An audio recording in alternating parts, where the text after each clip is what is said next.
I'm talking about supporting characters like Samwise Gamgee, John Watson, Luigi, and all of those characters who just are there to support the main character in their story. Few would consider any of these their favorite character, and they rarely get any respect. Look at Jimmy Olsen, Superman's longtime best friend. He was in Batman v Superman, but you may not have realized it because they killed him off right at the very beginning. They never even told us that was Jimmy Olsen until the end credits. Like I said, no respect. Now, some sidekicks get their due. Alexander Hamilton was one of history's great second fiddles. He was George Washington's right-hand man. But for all of that, I'm sure none of us would even remember his name if he wasn't on the $10 bill. But now, after centuries, Hamilton, he's getting some respect. The musical Hamilton is a hit musical about his life, suddenly launching him to become one of the most popular founding fathers all of a sudden. And right as the Treasury was about to take him off the $10 bill, his place on our money and in our hearts is secured. Now, another one of all-time sidekicks is Robin. He fights alongside Batman, but let's be honest, nobody's favorite character is Robin. And despite Batman having been just in one of the best superhero trilogies of the 2000s, wait, did I say one of the best? Let's just say that. It's the best superhero trilogy of the 2000s. Yet Robin was left entirely out. And we haven't really seen him since the hilariously bad Batman and Robin. Thankfully, Tevrin is not in here to be the only person I know who would disagree with any of those statements. And after all of that, Robin, he's now finally getting some respect. He is one of the best parts of the Lego Batman movie. Although, to be fair, pretty much every part of that movie is one of the best parts. It is hilarious. If you haven't seen it, go now. And on top of that, Robin's even finally getting his own live-action movie. Although, again, to be fair, it's not really as Robin, but as Nightwing, who's Robin after he graduates from Batman's sidekick to becoming a superhero in his own right. Still, it's something, and I've got to throw sidekicks some sort of a bone. Because the truth is, nobody likes the sidekick more than the hero, because nobody wants to be the sidekick. We want to be the hero. We want to be the first fiddle, not the second. We don't want to be a supporting character in somebody else's story. We want the story to be about us. So we cast ourselves as the main character. But is that what we really want? I mean, let's look at Sam and Frodo from Lord of the Rings. Sam's the sidekick, but who would really want to be Frodo? Look at him from the beginning to the end of the movie. That's not a good look. Over the course of 3 movies, he is stabbed by ghoulish monsters, nearly eaten by a giant spider, and he is constantly betrayed by others who want to take the ring from him. And even though he survives the whole ordeal, by the end of it, he is so broken and being down by it all that he leaves his world on a boat to the afterlife with the elves and Gandalf. Sam, on the other hand, he gets the girl and settles down with a family of his own. The heroes like Frodo, they get beaten down and broken time and time again. They make great sacrifices that no other character could make. Do we really want to be the hero? Fortunately, we're not the hero. We are the sidekick. We're the second fiddle. In the great story, we don't play the main part. We aren't the one who is beaten down, making sacrifice after sacrifice after sacrifice. That's Jesus. Jesus is the main character of the story, and it is an epic story, and it is far grander than any story that we can tell ourselves. It's the story of life and death, love and redemption. The life of the whole world is at stake, and we get to be a part of that story, just not as the hero, but as a sidekick. So with that in mind, we're going to look at second fiddles from the Bible. These characters who find themselves not at the center of their story, but who are still integral to God's work. None of the books of the Bible are named for them, but they're in there, supporting, inspiring, protecting, and providing for the hero. They may not be called to lead an army or a kingdom. They may not be picked to save a nation or start a movement, but they are God's chosen servants too. So we're going to spend the next couple weeks and learn from the second fiddles of the Bible because we're like them. We are called to be servants. We are called to join God's movement in the world to support his purpose. Yes, we can be leaders. We can do great things, but the story is never about us. So let's learn from some of the second fiddles of the Bible. And this week, the second fiddle that we're going to focus on is Mordecai. And we meet him in the book of Esther. At that time, there was a Jewish man in the fortress of Susa, whose name was Mordecai, son of Jair. He was from the tribe of Benjamin and was a descendant of Kish and Shemaiah. His family had been among those who, with King Jehoiachin of Judah, had been exiled from Jerusalem to Babylon by King Nebuchadnezzar. This man had a very beautiful and lovely young cousin, Hadassah, who was also called Esther. When her father and mother died, Mordecai adopted her into his family and raised her as his own daughter. As you may be able to guess, in the book of Esther, Esther is the main character. But Mordecai is integral to the story. So we're going to focus on him this morning. He is Esther's cousin and adoptive father, and their relationship is very important. And without him, Esther may not have accomplished the great things that she would go on to do. Now, the story really gets going when King Xerxes declares himself the bachelor, and he has all of the beautiful young women in his kingdom compete to be his new queen, including Esther. And while she's away competing for her own rose, Mordecai doesn't stop looking out for her, and he gives her some specific instruction. Esther had not told anyone of her nationality and family background because Mordecai had directed her not to do so. Every day, Mordecai would take a walk near the courtyard of the harem to find out about Esther and what was happening to her. Mordecai wisely understands the danger that their nationality poses. The Jewish people have never made good exiles. They constantly refuse to bow down to foreign kings and gods and get themselves thrown into furnaces and lions' dens as a result. So Mordecai senses that it probably would be best to keep her background and family hidden, at least for now. And Esther greatly respects Mordecai and his advice, and so she listens to him. And this works out for both of them. Esther advances to the final rose ceremony, and she even eventually wins the bachelor, and she becomes the new queen. Meanwhile, Mordecai becomes a palace official. All of this while keeping Esther's background a secret.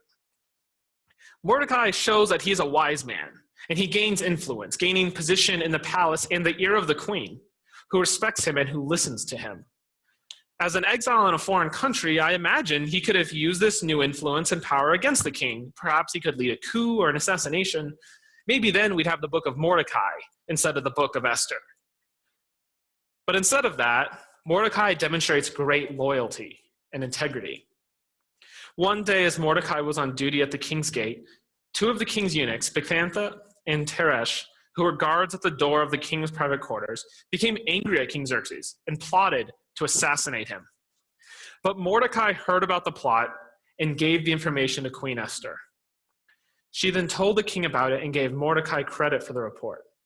When an investigation was made and Mordecai's story was found to be true, the two men were impaled on a sharpened pole. This was all recorded in the book of the history of King Xerxes' reign. Mordecai uses his position and his influence to save King Xerxes, rather than let him be assassinated. It would have been easy for him to just do nothing, but Mordecai knows what the right thing is to do, and he sticks to it. That's pretty solid integrity, and that's going to be pretty important to remember this part of the story, because this is going to pay off in a big way later. And meanwhile, as Mordecai is saving the king and he is demonstrating his own selflessness and his wisdom, we meet Haman, this greedy, selfish, and petty little man. Sometime later, King Xerxes promoted Haman, son of Hammedatha the Agagite, over all the other nobles, making him the most powerful official in the empire. All the king's officials would bow down before Haman to show him respect whenever he passed by, for so the king had commanded. Now, remember what I said about the Jewish people being particularly terrible exiles who always refused to bow down to foreign kings and gods? I think we can guess how Mordecai is going to respond to this. But Mordecai refused to bow down or show him respect. Then the palace officials at the king's gate asked Mordecai, "Why are you disobeying the king's command?" They spoke to him day after day, but still he refused to comply with the order. So they spoke to Haman about this to see if he would tolerate Mordecai's conduct, since Mordecai had told them he was a Jew. When Haman saw that Mordecai would not bow down or show him respect, he was filled with rage. He had learned of Mordecai's nationality, so he decided that it was not enough to lay hands on Mordecai alone. Instead, he looked for a way to destroy all of the Jews throughout the entire empire of Xerxes. Like I said, Haman is a petty little man. He doesn't just want to destroy Mordecai for his disrespect, but he targets Mordecai and all of the Jewish exiles. Haman goes straight for genocide, and he bribes the king to make it happen. Then Haman approached King Xerxes and said, "There is a certain race of people scattered through all the provinces of your empire who keep themselves separate from everyone else. Their laws are different from any of those other people, and they refuse to obey the laws of the king. So it is not in the king's interest to let them live. If it pleases the king, issue a decree that they be destroyed, and I will give 10,000 large sacks of silver to the government administrators to be deposited in the royal treasury." So the king agreed, confirming his decision by removing his signet ring from his finger and giving it to Haman, son of Hammedatha the Agagite, the enemy of the Jews. The king said, "The money and the people are both yours to do with as you see fit." So on April 17th, the king's secretaries were summoned, and a decree was written exactly as Haman dictated. It was sent to the king's highest officers, the governors of the respective provinces, and the nobles of each province in the name of in their own scripts and languages. The decree was written in the name of King Xerxes and sealed with the king's signet ring. Dispatches were sent by swift messengers into all the provinces of the empire, giving the order that all Jews, young and old, including women and children, must be killed, slaughtered, and annihilated on a single day. This was scheduled to happen on March 7th of the next year. In Haman, we have a nice foil to Mordecai. While Mordecai has demonstrated integrity and natural influence, Haman has shown his more duplicitous nature, as he's only out for his own glory, and he must resort to his position and money to drive up his own influence. And so far, here at the midpoint of the story, it works. He gets his way, and the date for the extermination of the Jews is set for March 7th. Coincidentally, March 7th just passed. Good timing. Anyways, though, after the date is set and the king's decree is sent out, the cities erupt in chaos and confusion. But Mordecai, he isn't confused about the decree. He is grieved by it. He understands that this means not only his death, but the death of his people. And there is nothing he can do about it but grieve. But while he is helpless, he knows that Esther is not. And speaking to one of Esther's attendants, Mordecai told him the whole story, including the exact amount of money Haman has promised to pay into the royal treasury for the destruction of the Jews. Mordecai gave Hattach a copy of the decree issued in Susa that called for the death of all Jews. He asked Hattach to show it to Esther and to explain the situation to her. He also asked Hattach to direct her go to the king to beg for mercy and plead for her people. Mordecai asked Esther to go to the king and plead for her people. Remember, neither Xerxes nor Haman knows that Esther is Jewish. She's seemingly safe, but going to the king will put her at huge risk, so Esther is understandably afraid. Not only will she reveal herself to be Jewish and subject herself to the decree to exterminate all the Jews, but it's even more than that, as she tells Mordecai. All of the king's officials and even the people in the provinces know that anyone who appears before the king in his court without being invited is doomed to die unless the king holds out his gold scepter. And the king has not called for me to come to him for 30 days. Just going to the king uninvited can be punished by death. But that is exactly what Mordecai is asking her to do. Now, at this point, Mordecai could relent. He could trust that Esther will be safe and he could find solace in that. He loves her, and he raised her like a daughter, so maybe her survival could be enough. And maybe Mordecai could even convince himself that that is true. But he knows it is not. So he pushes back, and he stands up to Esther. Mordecai sent this reply to Esther, "Don't think for a moment that because you're in the palace that you will escape when all the other Jews are killed.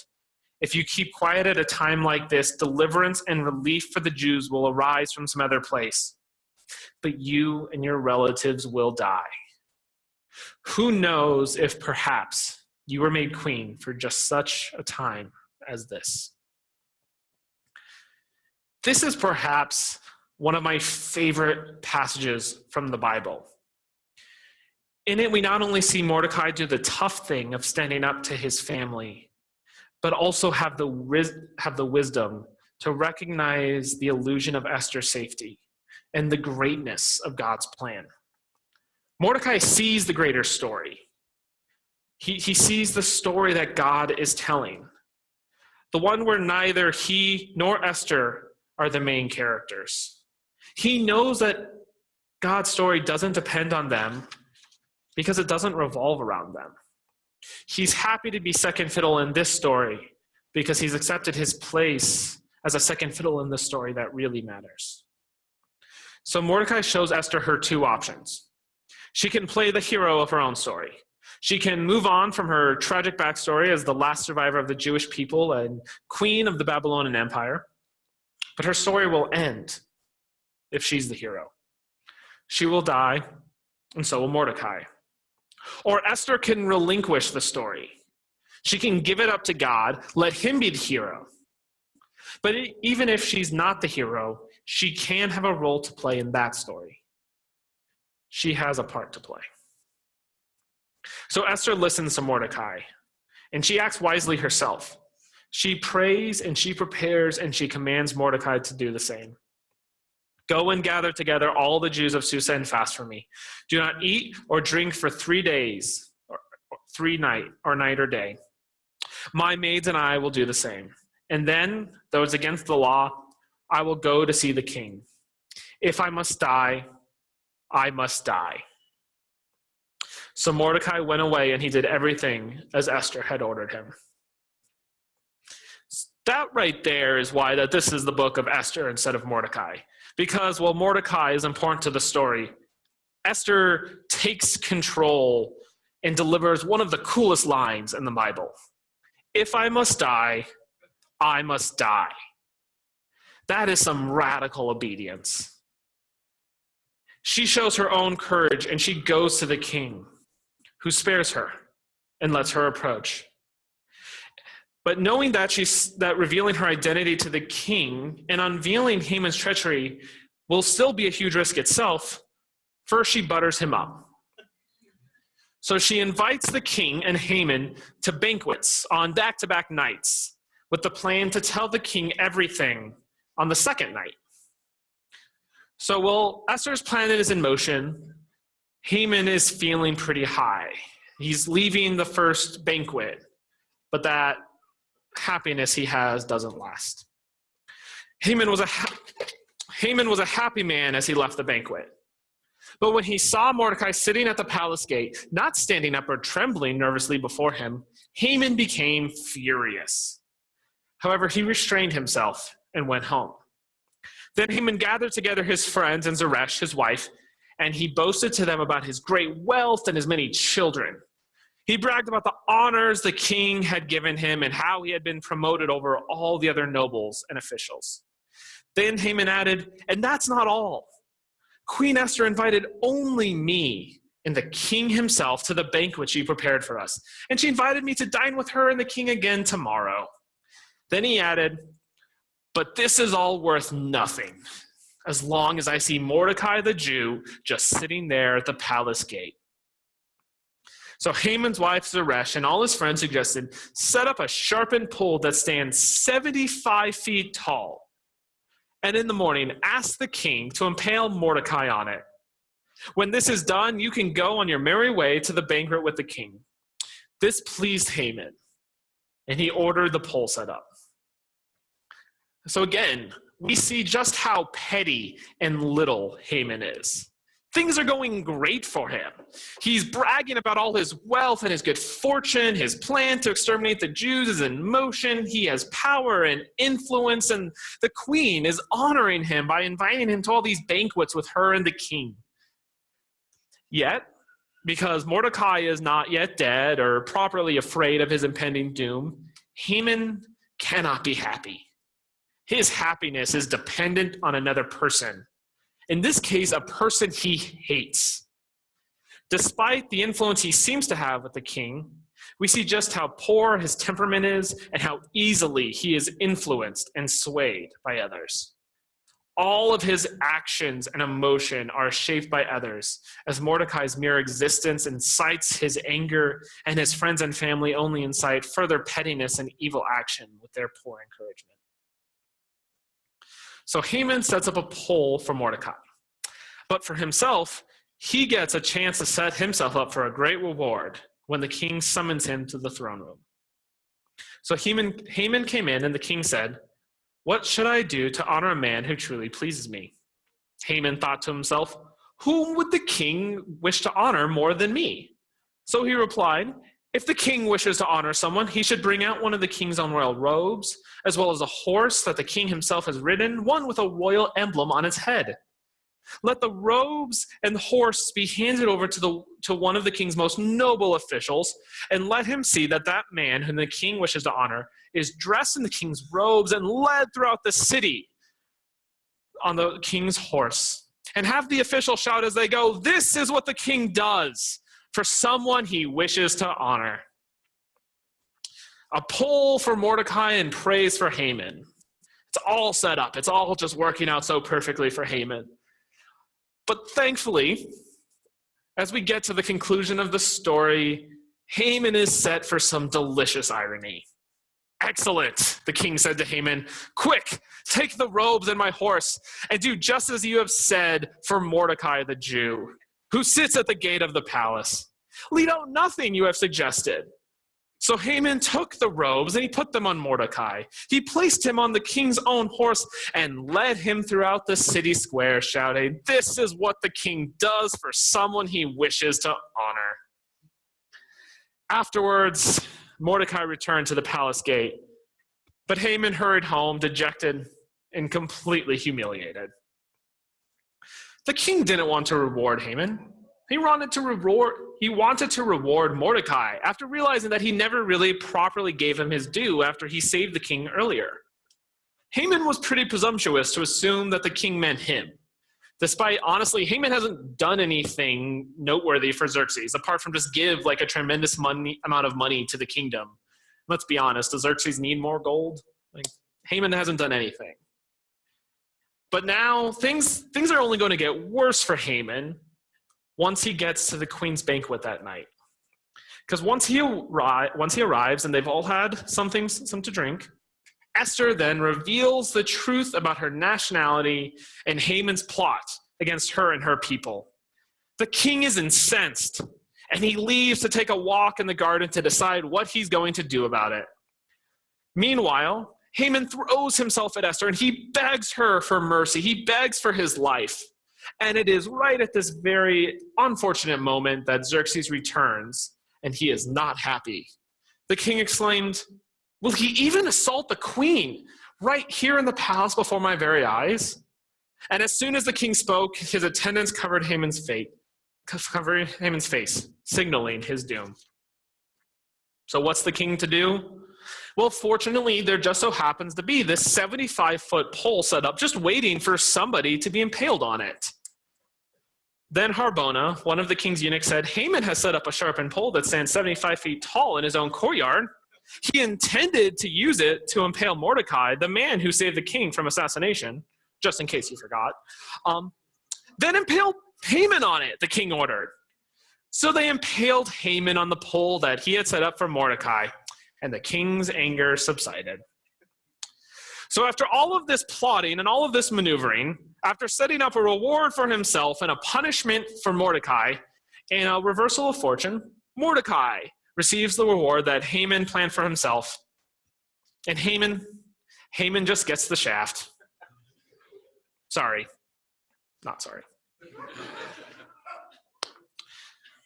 With Haman now hoisted by his own petard, or impaled on his own stake, as the case may be, Xerxes returns to Esther and issues a new decree allowing the Jews to take up arms and to defend themselves on the day they were set to be destroyed.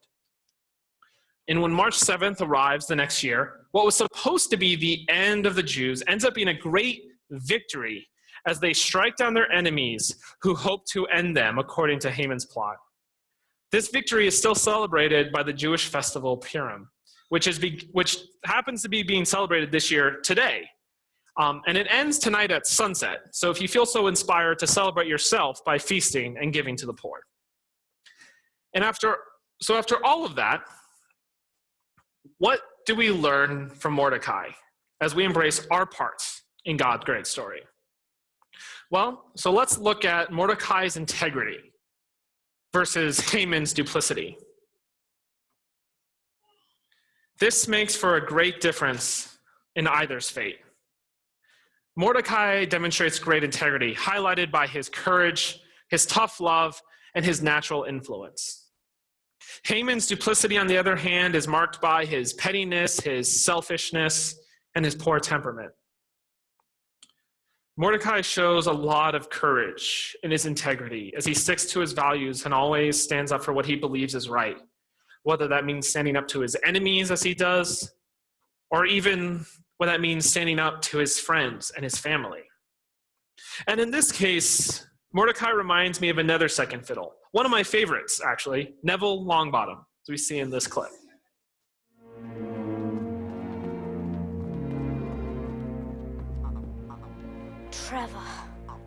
Trevor, shh, go, you shouldn't be here. Neither should you. You're sneaking out again, aren't you? Now, Neville, listen. No, I won't let you. You'll get Gryffindor into trouble again. I'll fight you. Neville, I'm really, really sorry about this. Petrificus totalis.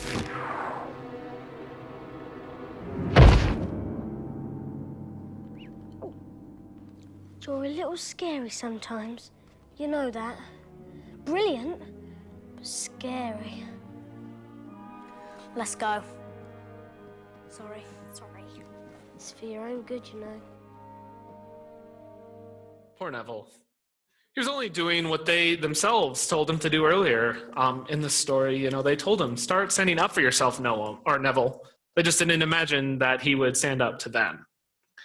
But after all of that, Neville, who's been bullied and he's been pushed around in the whole story, he finally stands up for himself. And he stands up not to his bullies, but he stands up to his friends, much like Mordecai stands up to Esther. It's one thing to stand up to our enemies, but it's something else to stand up to our friends when we don't think what they're doing is right. That takes a real risk. It risks the relationship, it risks rejection. For Neville, these were some of his only friends.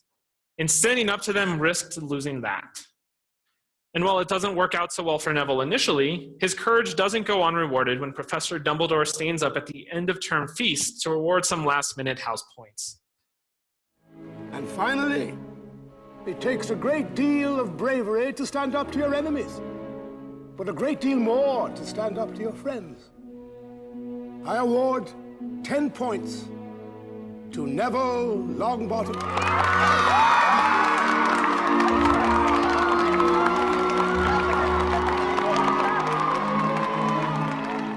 And with that, Gryffindor wins the House Cup, and Neville goes from loser to hero of not only Gryffindor, but every other house who just hates Slytherin and is happy to see them lose because of Neville. As Professor Dumbledore says, it takes a great deal of bravery to stand up to our enemies, but a great deal more to stand up to our friends. Neville and Mordecai both display this type of courage, whereas Haman just demonstrates his pettiness. He takes offense at every little thing, and he plots behind closed doors to get his vengeance.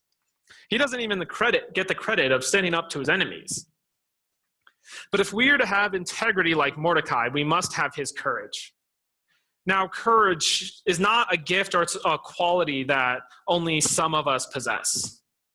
Courage is, as C.S. Lewis writes, Not simply one of the virtues, but the form of every virtue at the testing point. Whatever our virtues or our values, our gifts or our beliefs, we are courageous when we are challenged, and we don't break. We stick to our values, we stick to our virtues, we use our gifts, even when it's hard. That's courage, and that's integrity, as Mordecai has. Mordecai also shows his integrity through his demonstration of the tough love that he shows Esther. He shows that he loves her enough to tell her the hard truth. I love you so much that I have to tell you that you are not safe, no matter what you think. Even though you are queen, you will die if you don't do something. And I will die too. I love you so much that I have to remind you that God doesn't need you. He will accomplish what he must by other means if he has to, but he will use you if you can be brave enough. Those are tough truths for Mordecai to share, but he must because he loves Esther. Likewise, we must demonstrate to our friends from time to time that we love them enough to share hard truth with them. Are we capable of, as Bill Hybels defines tough love, action for the well-being of the beloved?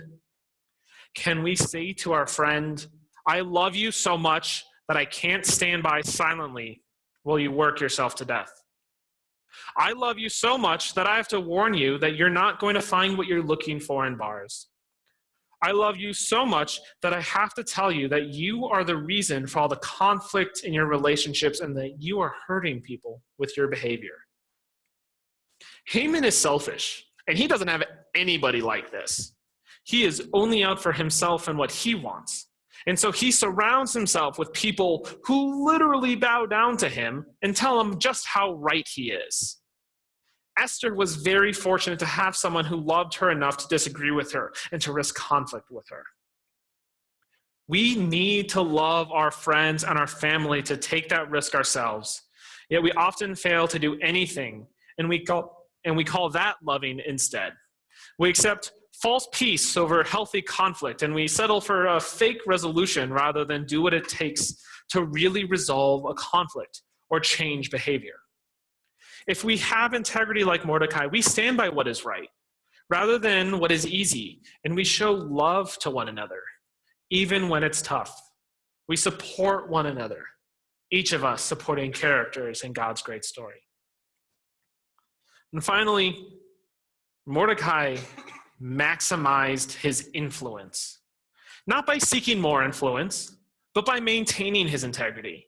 He saved Xerxes, who ruled over the exiled Jews. He stood up for what was right, even when it may not have served him. Because of his integrity, Mordecai is given a position in the king's court, and he gains the trust of the king. And in the end, he is given influence greater than anyone but the king himself. Mordecai, the Jew, became the prime minister, with authority next to that of King Xerxes himself. He was very great among the Jews who held him in high esteem because he continued to work for the good of his people and to speak up for the welfare of all their descendants. We too have influence, even before we've done anything to maximize it like Mordecai. Bill Hybels writes, "You are a person of influence, no exceptions. If you're sucking air and interacting with any other human being, you affect their lives in a noticeable way. You have an impact on other people." We all have a baseline of influence. We interact with and impact people every day. Our mere existence is influence. It changes the world around us. But we are called to use our influence in an important way, maximizing it, like Mordecai, as Jesus calls us. You are the light of the world, like a city on a hilltop that cannot be hidden. No one lights a lamp and then puts it under a basket. Instead, a lamp is placed on a stand where it gives light to everyone in the house. We are called to be lights of the world. We are to be seen by the world, shining light that reaches the darkest corners. Haman increased his influence by bribery and plotting, but we see that he is more influenced by his emotions and by others than he influences them. Mordecai's mere existence shapes his motivation, and his action. His friends and family drive his rage further. He is controlled by them. But Mordecai is only controlled by himself, his love of his family and people, and most importantly, his devotion to God. He stands by what he knows is true and what is good and right. Because of this, he is dependable and he is trustworthy, and he gains influence with the king and queen. Haman pursues influence. He uses the influence he already has as the king's advisor to gain more, and instead he just loses it all. Mordecai pursues integrity, and he gains influence. And he uses that influence to confront injustice in the kingdom, shine light on Haman's plot, and continually work for the good of his people long after the story ends. Are we using our influence to be lights of the world? Are we using our influence to spread love, to meet needs, to confront injustice and violence? Are we using our influence to help reconcile people to Christ? We are called to use our influence to do all of those things. And we can do each of those things better and maximize our influence by being people of integrity like Mordecai. So take some time this week to consider what lessons you need to learn from Mordecai. Journal or spend some time in silence and solitude asking yourself these questions. Am I becoming an increasingly courageous person? Do I believe I am a person who loves others well? Do I choose false peace or tough love? Am I maximizing my influence and leveraging it for God's purposes? Then do the same thing while you consider your place in this story. Ask yourself, are you bent on being the star of your own small story? Or can you embrace the supporting role? Haman wanted to be the star. He was prideful and selfish, but Mordecai embraced his supporting part. He knew there was a bigger story than just his own that he could be a part of. So will you do the same? Will you lay down your need to be the star of your own little story and embrace your part in God's much bigger story? Mordecai was a sidekick. He was a second fiddle, a supporting character, but he had a place in the story. He had an integral and important part to play, and he played it with integrity, shown by his courage, demonstrated by his willingness to engage in tough love, and marked by his influence. If we are to sacrifice our part as main characters in our own little stories and embrace our parts as supporting characters in God's great story, we can learn a lot from Mordecai. We can learn to use our courage to stand up for what we know is right, even when that means standing up to our friends. We can learn to love our friends enough to act for the well-being of the beloved.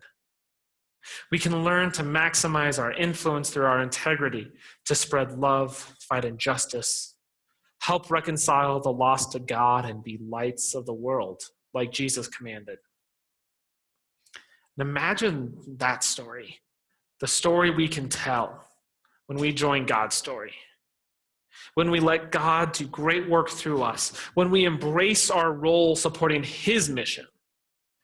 Imagine the bigger story that we can tell together when we stop trying to be main characters of our small stories, each fighting for the spotlight, but as a community and as a people of God. God is telling a far greater story than we could ever tell ourselves. It's a story of hurt being healed and brokenness restored, a story of love greater than we could ever imagine. God invites us into his story. He asks us to be a part of it. And all he asks in return is that we lay down our own stories. We give up our role as main characters and heroes in our own little stories, and we embrace being the supporting character, the sidekick in his. His story has room for second fiddles like us, like Mordecai. Room enough for those second fiddles to do greater things than they could ever do on their own, to stand up to kings and queens, to refuse to bow down to petty men, to do what is right, no matter what. Who knows? Perhaps we are here to join the story for just such a time as this. Please pray with me. Dear Heavenly Father, I pray that we have the courage to lay down our stories, to give up our needs to be the main character, and instead embrace roles as sidekicks and as second fiddles in your story, because the story that we can tell when we join with yours is far, far greater than whatever we can do on our own, Lord. Thank you that you are the hero, that Jesus is the hero, that Jesus takes the beating and the sacrifice so that we don't have to, but that we then can carry that on, that legacy, and we can further that story that keeps going, that story that's for the life of the world. Thank you for the examples like Mordecai, who demonstrates how we can play our role through his integrity, his courage, his love, and his influence, Lord. I pray that we model our lives after Mordecai, and I pray that we embrace our part in the story just as he did. In your holy name I pray, amen.